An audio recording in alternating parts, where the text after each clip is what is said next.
Habari. Allah anapoteza watu. Tuone katika Qur'ani sura ya 4 mstari wa 88 inasema, mmekuaje kuwa makundi mawili kwa habari ya wanafiki, na hali ya Mwenyezi Mungu amewageuza kwa sababu ya yale walioyachuma? Je, mnataka kumuona mwongofu ambaye Mwenyezi Mungu amemhukumu kuwa kapotea? Na aliyemhukumu Mwenyezi Mungu, ewe hutampatia njia. Ukisoma Qur'ani sura ya 11 mstari wa 34 inasema, wala nasaa yangu haifaini kitu nikitaka kukunasihini, ikiwa Mwenyezi Mungu anataka kukuacheni mpotee. Yeye ndiye Mola mlezi wenu, na kwake mtarejeshwa.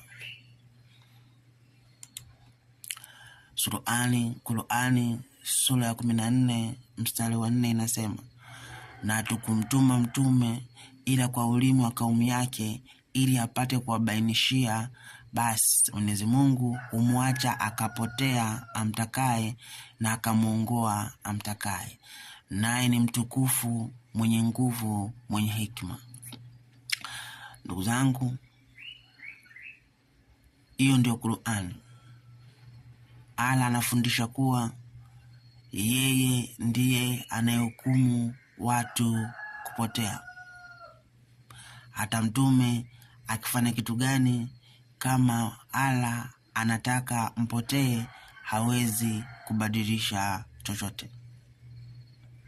Je, ni Mungu wa namna gani ambaye anapoteza watu wake? Je, kama Allah ndiye anayepoteza watu, je, shetani ana kazi gani? Je, Allah ni msaidizi wa shetani? Au maana Mungu wa kweli hawezi kutaka watu wake wapotee, bali anataka kila mmoja apone ili awe na uzima wa milele. Hii sifa Allah ana, maana Allah alishakwisha kuhukumu watu kupotea. Je, ndugu yangu Muislamu, Allah amekuhukumu kupotea au amehukumu uzima wa milele? Kazi ni kwako kuchagua. Mungu akubariki.